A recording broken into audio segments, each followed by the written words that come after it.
new thing is DNA. You know, people are, or the new big fad in historical science is DNA and doing DNA to determine the migration patterns, which a lot of linguistics or people in linguistics are having issues with. They don't really like that too much. Yeah, because DNA can be altered. I mean, you can genetically mutate things into certain stuff, influenced by humans, influenced by my natural occurrences. There are different things that can cause DNA to shift and can manipulate findings. Yeah, I know. I've been a pretty. I believe we were talking about Santa Chuniatheon, Okay, yeah. and then we got to Tawatus. And Tawatus is actually a pretty interesting topic too, because Tawatus is the Phoenician name for Toth. Yeah, I remember that. I said tooth under my breath, but I didn't want to say it wrong, and I'm just pulling up my notes to make sure, like, yeah, because yeah, okie dokie. Yeah, because we were talking about Neoplatism, and yeah, I remember now. Now, Neoplatism is good too, Bibles. but it kind of takes you off focus with the Phoenicians and the Egyptians, especially because there was this tight connection between them. You know what I mean? Mm-hmm. And like with the Egyptians, you can see where that connection is with the Phoenicians, and even later on with the Hittites, because they basically had the same beliefs when it comes to Thoth. And there was a big bond there. Don't get me wrong, they had like wars and battles. I think they had like one of the biggest battles in history too, but like they also had a real tight bond. They considered each other like brothers, you know what I mean? Like Orpheus is what I was reading about here. I was just looking. Now, Eusebius of Pamphylia was the bishop of Caesarea that we were talking about, of Caesarea in Palestine, and that was what we were talking about before, Preparatio Evangelica. But Sanitarium of Berytus is who we finally got down to, and his name is the god Sukken has given, and Sukken was the Phoenician god. Alright. Now, he was a Phoenician sage, priest, and writer. He lived before the Trojan times, so this was way before the Trojan Wars. Okay? And judging from the fragments of the Phoenician history, Sennacheribon appears to have been a contemporary of Semiramis, the queen of Assyria, the wife of Ninus, with whom she founded Nineveh in 2000 BC. And Nineveh was the city I told you about where they used to hang the skin of their enemies on the walls. You know? So. Yeah. I was reading, but can you spell Sanatinatheon? Yes. Sanatinatheon. It's Yes. SANCHUNIATHON.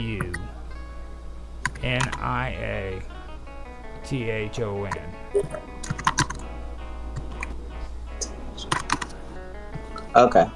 Now, Berytus, that just means Berytus just means Beirut. So he's from Beirut. I thought I had this already. I must have closed that tab because I remember reading this. Philo Biblis. No, that's not it. Now, okay, go ahead. I apologize. Just, this is something I had. Yeah, I thought I had this already, this Santa Trinithian, but maybe I closed it out and I didn't save it because I remember reading some of this stuff, but maybe not. No, what it says is his book goes back into fabled antiquity.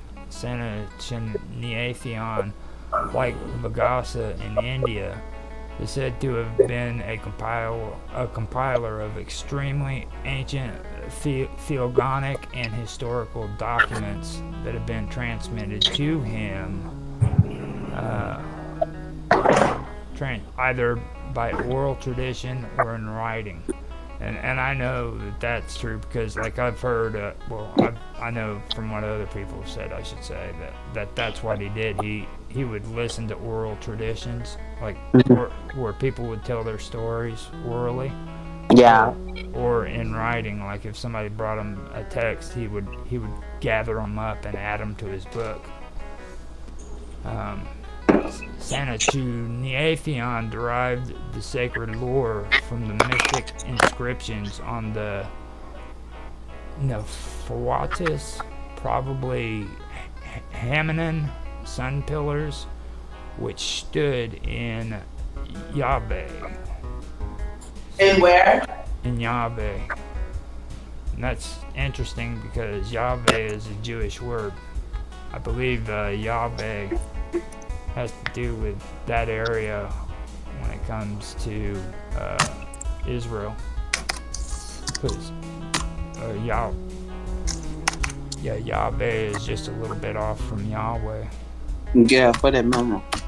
Oh, my third eye. Yahweh. See, Yahweh, as they even say it as the same. Is it Yahweh or Yahweh? And then mine, blah, blah, blah, blah, blah, blah, blah, blah. See, they say it could be used. Now, the god Javu, Jevo. Interchangeably, Yahweh or Yahweh. What did you say? J-E-V? Spell it again? Jevo. Jehovah. No. He dedicated it to Abubal or Abubal, king of Berytus, Beirut. The story was thought to be fictional because of its reference to Berytus. However, excavation in Berytus in recent years proved that the city may be older than Byblos, that has cultural tradition to 8000 BC. His Phoenician history may be regarded as one of the most authentic memorials of the events which took place before the flood. It begins with a legendary cosmology and relates to how the first two mortals were begotten by the wind spirit and his wife, Ba'u, darkness.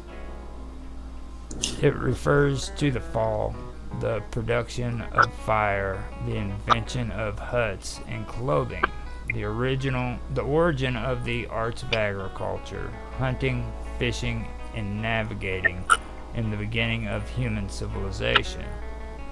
Atheon gives a curious account of descendants in the line of Cain. His history of the descendants of the line of Seth reads like the record in Genesis.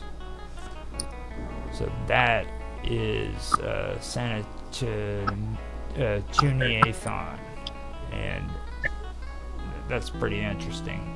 And that's the area that I was just here recently getting involved in and researching because of Tawatis. And the story that I'm getting from it is like Santa Chinathion wrote of Tawatis being mortal. He wasn't a deity. He was a intelligent human who actually first developed writing, and then he migrated from Beirut and that area in the Phoenician area down into Egypt, and he taught them how to write. At least that's what I've made out of it. Now, Tawatis came from Bablos, which is Beirut, Phoenicia, that shows a continuous cultural tradition to 8000 BC. He played his flute to the chief deity of Bablos, the moon goddess Alat Nikol. Wait, say the name again. Does the moon goddess say it again? The moon goddess Alat, B-A-A-L-A-T.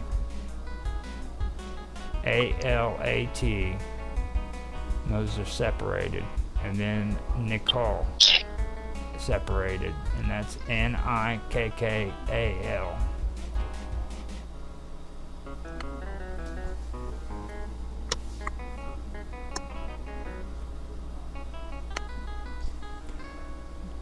Ta'atus was called Thoth by the Greeks and Jehuti by the Egyptians.